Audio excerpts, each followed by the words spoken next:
Tell you a little bit about this Tulwar that I have gotten in the not too recent future. This is honestly one of my first Tulwar style blades. I'm not intimately familiar with the fighting styles, history, or mechanics, or really what can be said about the Tulwar blades. Generally speaking, my history is to do with Japanese blades and the shape, the Damascus pattern that you see in the blade, and the markings on the blade are all indicative of history, and I don't know what that history is with the Tulwar. I don't know what the Damascus pattern tells me about who made it or when they made it. I don't know what the markings mean in terms of who made it or when they made it. I don't know what the shape means about its period or past.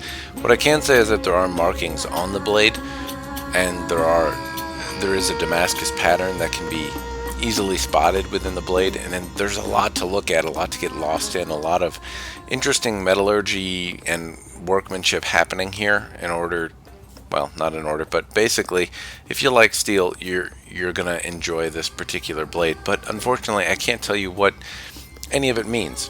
These are some of the photos that I took, and in terms of the overall shape and geometry of the blade, I really don't know where it was made, when it was made, who made it, or what's significant about it. What I can tell you is that the top third of the blade is got a false edge on it.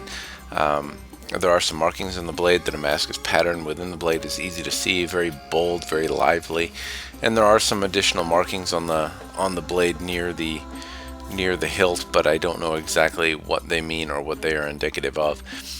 The Tulwar blade as well, what I can say is that in terms of contrasting it with production or reproduction style pieces, is that this blade feels like it was intentional in its construction. When you hold it, you feel like it is balanced the way it is supposed to be balanced. And that's a pretty big contrast to something that's mass produced. And that's not a discredit to anything that's mass produced, but when somebody is holding an individual piece of steel, hammering it out, filing it down, and making it feel the way it's supposed to feel, you really get a sensation for it feeling the way it's supposed to feel, it balancing the way it's supposed to balance. And this blade, even though it's unfamiliar and uncomfortable for me personally, given its differentiation in style to what I'm used to, it still feels like the smith intended it to feel this way, and I have an appreciation for that personally. On any note, the blade itself has a lot of interesting characteristics to get lost in, a lot of interesting features, whether it be the hilt or the Damascus pattern or the file work on the blade. I can't say I know a lot about it, but it is very interesting. Thanks for watching. I hope this was interesting to you.